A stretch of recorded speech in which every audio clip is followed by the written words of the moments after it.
સપાટીમાં વધારો થયો છે, જ્યાં સિઝનમાં પ્રથમવાર ડેમની સપાટી 127.22 મીટરે પહોંચી છે।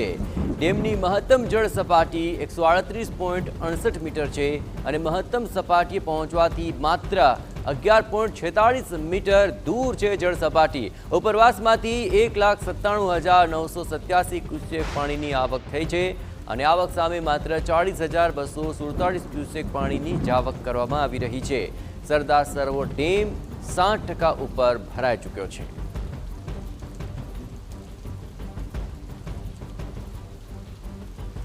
ઉપરવાસમાં ભારે વરસાદ અને તેને કારણે ઉત્તરોત્તર ડેમની જળ સપાટી વધી રહી છે અને હાલ સરદાર સરોવર ડેમ 60% ઉપર ભરાઈ ચૂક્યો છે।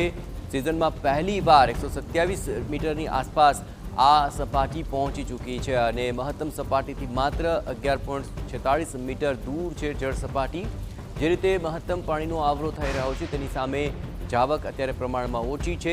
આવક સામે માત્ર 40,247 ક્યુસેક પાણીની જાવક છે અને સરદાર સરોવર ડેમની સપાટીમાં હાલ વધારો થયો છે અને આગામી સમયમાં પણ આ સપાટી વધે તેવા પૂરા અણસાર છે। ઉપરવાસમાં ભારે વરસાદ અને પાણીના આવરણને લઈને હજુ પણ જળ સપાટી વધી શકે છે। આવક સામે માત્ર 40,247 ક્યુસેક પાણીની આવક છે અને તેને કારણે નીચાણવાળા વિસ્તારોને પણ ખાસ એલર્ટ કરવામાં આવ્યા છે। 1,97,987 ક્યુસેક પાણીની આવક હાલ ડેમની અંદર નોંધાઈ રહી છે અને તેને કારણે આ ઋતુમાં પહેલીવાર 127 મીટરની ઉપર હાલ ડેમની સપાટી પહોંચી છે।